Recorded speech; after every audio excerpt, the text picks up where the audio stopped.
The twilight bathed the expansive panoramic windows of the Grand Brilliance, a prestigious hotel establishment nestled in the heart of New England, renowned for its impeccable service and air of exclusivity.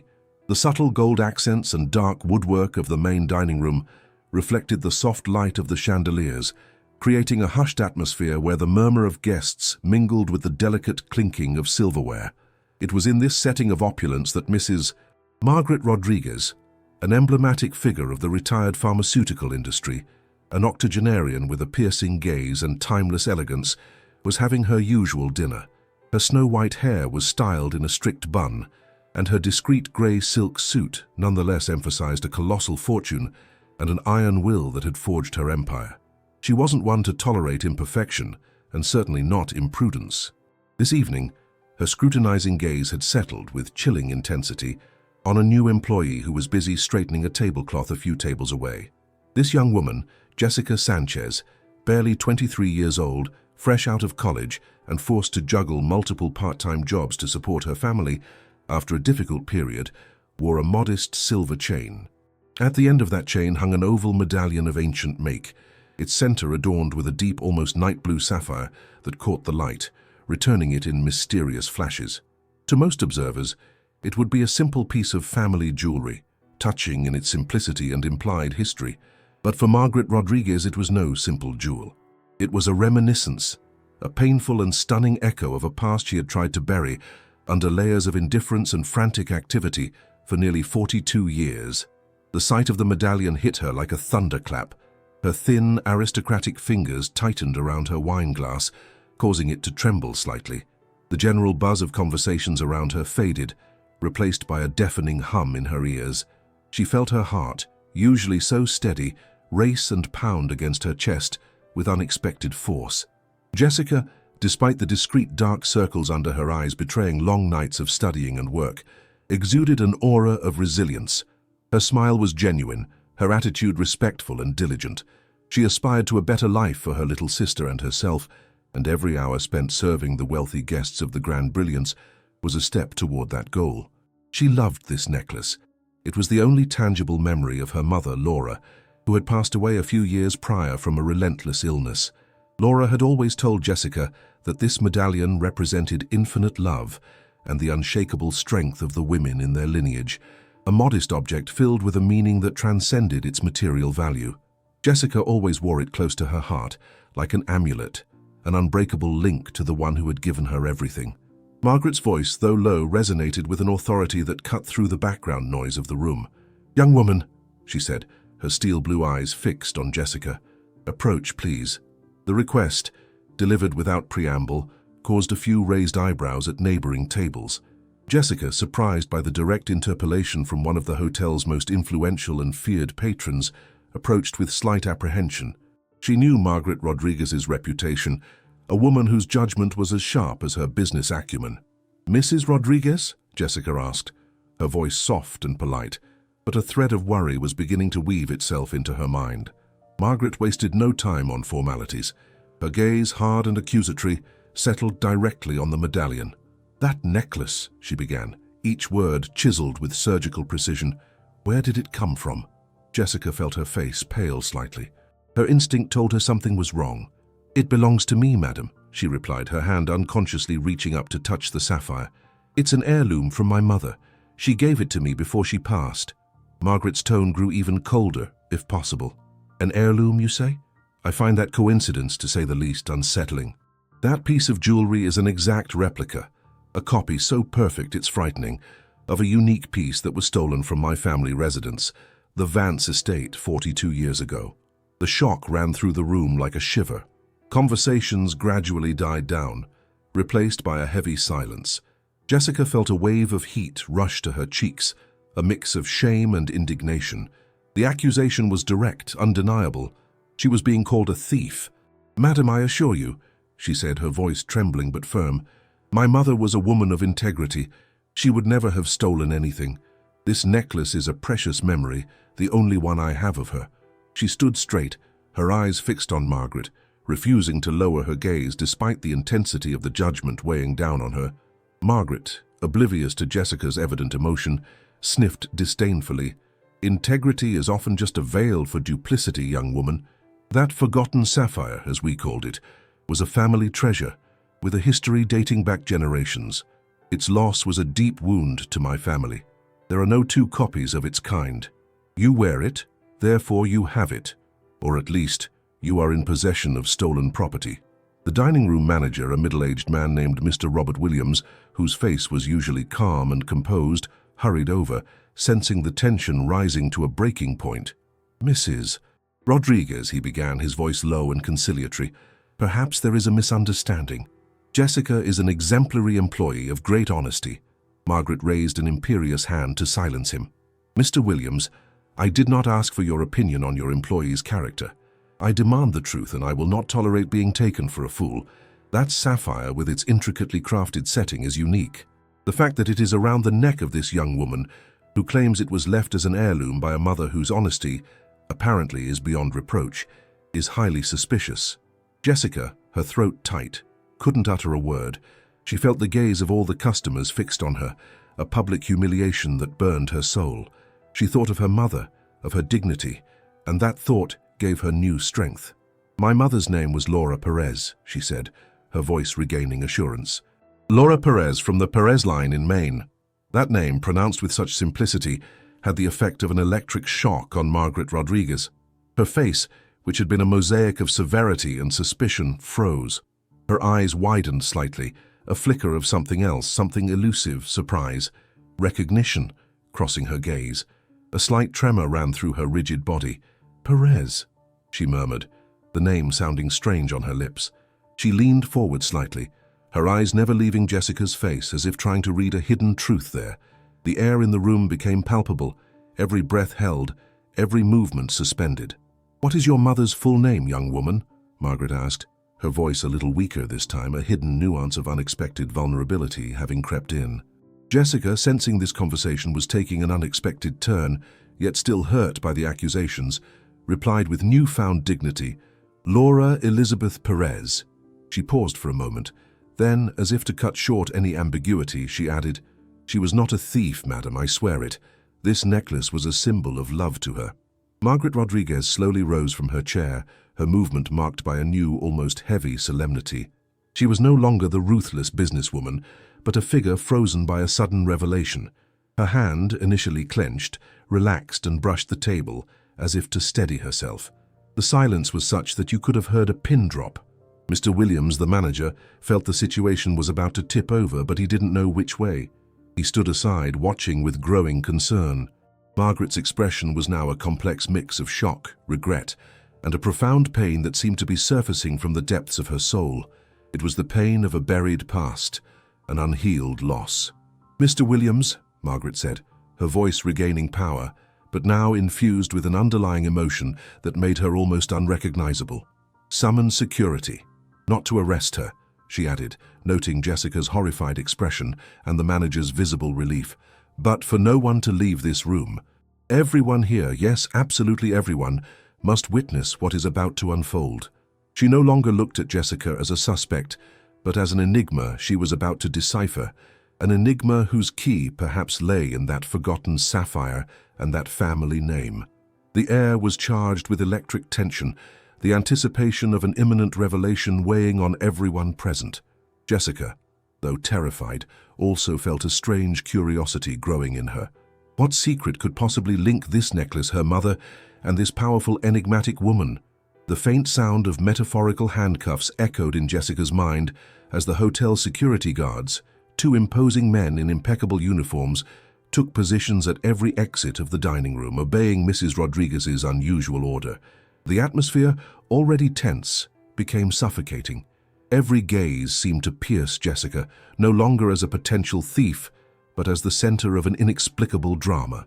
Margaret, her hands clasped to her chest, stood motionless, her eyes sweeping the assembly before settling back on Jessica, this time with an intensity that was far from hostile. There was an urgency in her gaze, a feverish quest. "Jessica Sanchez," she repeated, as if testing the sound of the name, the taste of the history it carried. "That necklace, please, show it to me up close." Jessica, though perplexed and still somewhat indignant, obeyed. She delicately unclasped the chain and handed the medallion to Margaret, the sapphire shining under the chandelier's lights. Margaret's trembling fingers closed around the jewelry.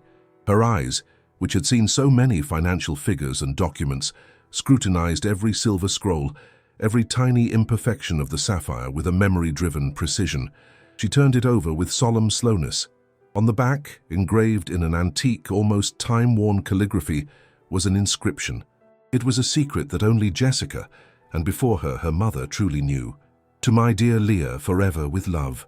Margaret's voice cracked as she read the words aloud, barely audible, yet they resonated in the room's absolute silence. Her face, usually so impassive, crumpled, and unexpected tears began to stream down her cheeks, etched by years and trials. These were not tears of anger or frustration, but a wave of sorrow and remorse that overwhelmed the iron lady she had always been.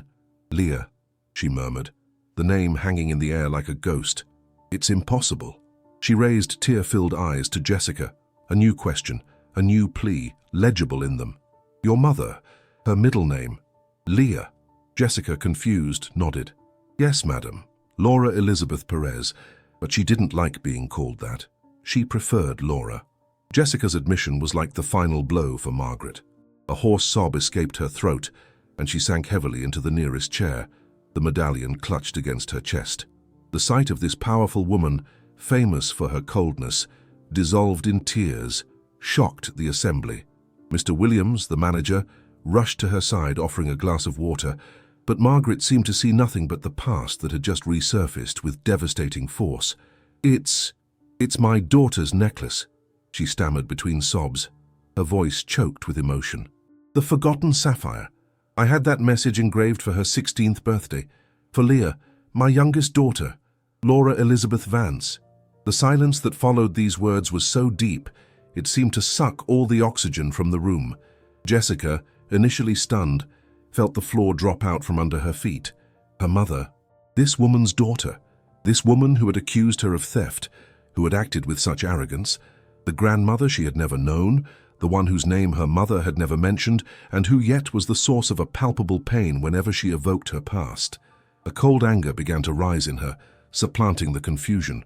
Margaret, regaining a semblance of calm, though her voice still trembled, began to tell the story, not for the curious assembly, but for Jessica, as if to free herself from a burden that had weighed on her soul for too long.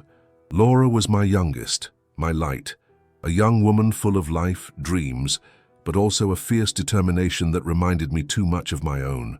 She paused, a bitter memory painting her face. 42 years ago, she fell madly in love with a young man, a penniless artist full of passion, but without the right lineage, without the right standing. I didn't approve. My pride, my fear for her future blinded me. I was afraid he would ruin her, that he would divert her from the life I had planned for her. She continued, her eyes fixed on the medallion. "I did everything to separate them. Arguments, threats. I was merciless. I gave her an ultimatum. Him or her family. She chose love. She left.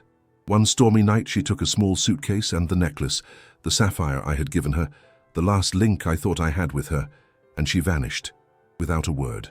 I searched, yes, at first, but my pride was stronger than my love, stronger than my pain. I convinced myself she would come back, that she would realize her mistake, but she never did. I pretended to the world that she was dead, to protect myself from the shame, from the pain. I let my heart cover itself with a shell of ice. Jessica listened, her world tilting on its foundations. Every word from Margaret was a stone thrown into the ocean of her certainties. Her mother, Laura, had always been so secretive about her childhood, about her own family. She had said she lost her parents young and had grown up alone. Never a word about a rich, powerful mother, a grandmother who had disowned her.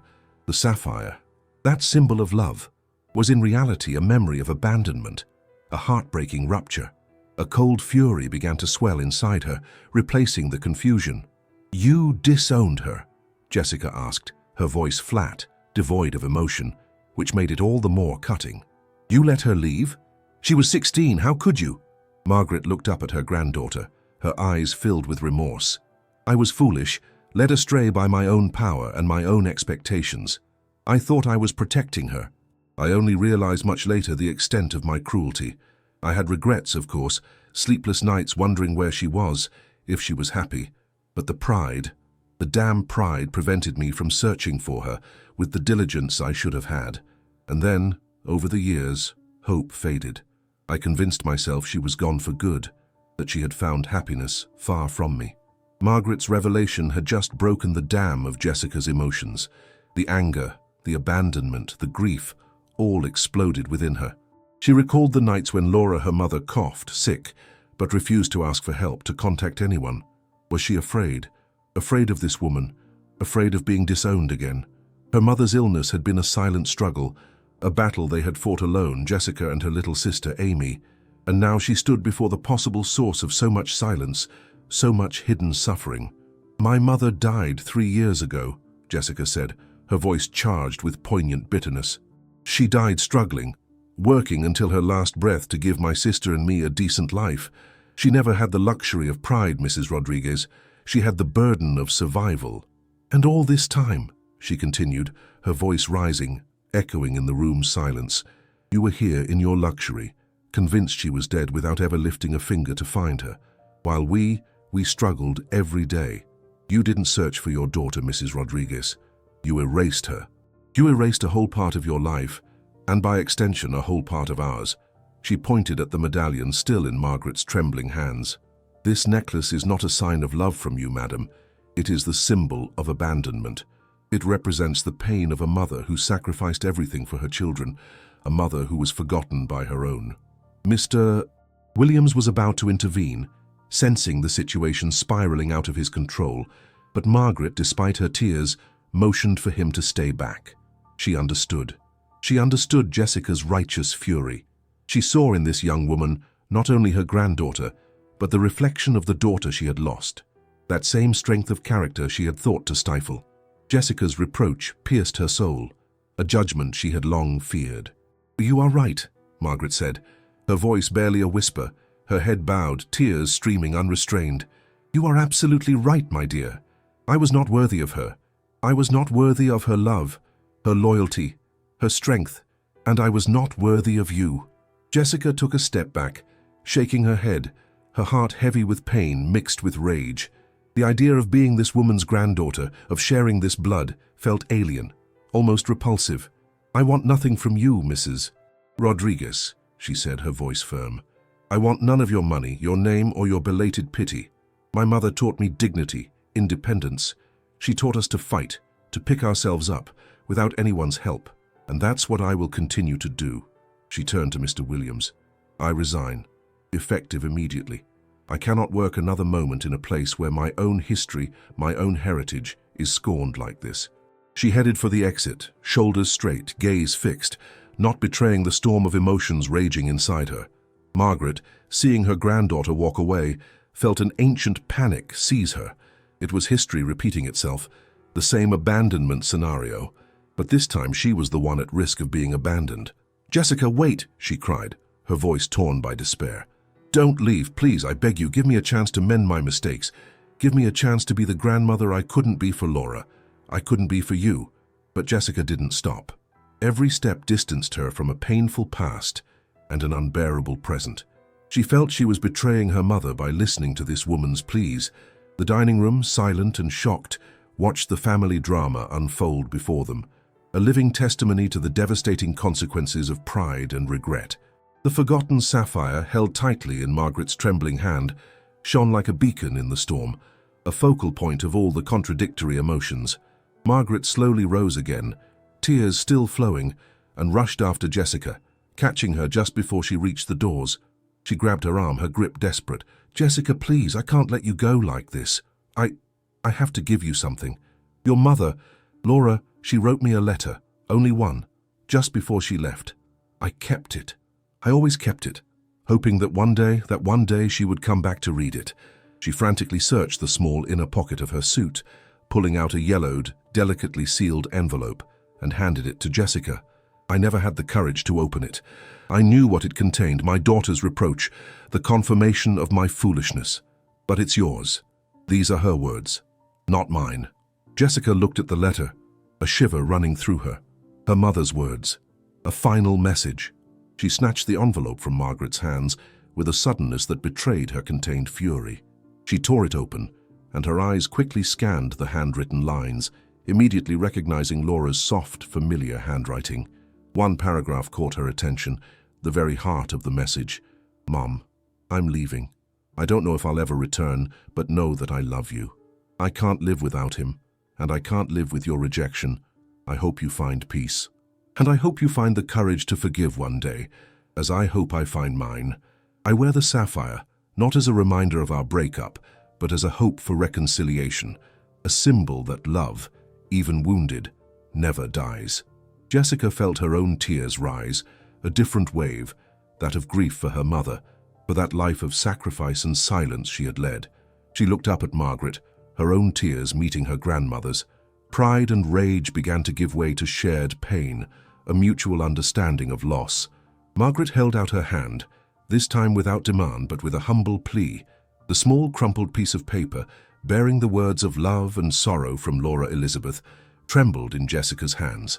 Before her, Margaret Rodriguez, usually so haughty, was reduced to a figure of supplication, her face ravaged by decades of regret. The contrast between the opulent decor and the raw intensity of the emotion was striking. Reading her mother's letter, with its reference to the sapphire not as a reminder of the breakup, but as a hope for reconciliation, had broken the shell of Jessica's anger. She realized that her mother's pain was not just about survival. It was also the burden of a filial love wounded, but never extinguished. Jessica gently let the envelope fall onto the thick carpet of the dining room, a gesture that signified she was ready to let go, at least for the moment of pure rage. Her own tears were flowing now, no longer from anger but from a profound sadness for the mother she had thought so strong, but who had carried such a heavy wound. She looked at Margaret, no longer as the ruthless accuser, but as an elderly woman, alone, crushed by the consequences of an exaggerated pride. The forgotten sapphire in Margaret's hand shone like a tiny beacon, a silent testament to fate. "She never hated you," Jessica said, her voice barely a rough whisper. "She said she hoped you would find the courage to forgive one day. It was her last message for you, even though you were never able to read it." It wasn't forgiveness Jessica was offering, not yet, but a recognition of the truth of her mother's heart. Margaret heard these words as an absolution. The burden of 42 years collapsed. She took a hesitant step toward Jessica, her old legs trembling beneath her. "Jessica, my dear," she murmured, her heart tight. "Please, forgive me. Not for the harm I unknowingly caused you, but for being such a cowardly mother, for letting my image, my name, come before my own flesh and blood." Faced with Margaret's sincere despair and complete vulnerability, Jessica couldn't bring herself to flee. She saw in the old woman's blue eyes, so similar to her own, a pain that resonated with hers.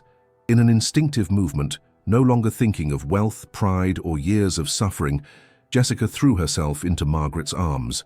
The two women, separated by 2 generations and a history of abandonment, held each other close. It was an awkward embrace, filled with tears, unspoken regrets, and the fragile hope of a new beginning. It was the climax of the drama, the emotional resolution of a conflict that could have remained latent and bitter forever. The customers in the dining room, who had observed the scene with respectful restraint, felt the tension dissipate, replaced by a wave of collective emotion. Mr. Robert Williams, the manager, discreetly wiped a tear and ordered the security guards to quietly slip away. This was no longer a scandal, but a sacred reconciliation. He signaled the staff to close the section for the evening, understanding that this event transcended simple hotel service. Money, social standing, all of it had become insignificant in the face of the implacable force of the family bond. Margaret backed away slightly, still holding Jessica by the arms, her gaze sweeping over every feature of her granddaughter's face, the shape of the chin, the nose, the determined glint in the eyes. Everything reminded her of her lost Laura. "You will never work like this again," Margaret declared, her voice regaining firmness but infused with a new softness and an unwavering resolve. "Never again. Money is nothing. My name is nothing. You are my blood. I will honor you, Jessica, as I failed to honor your mother.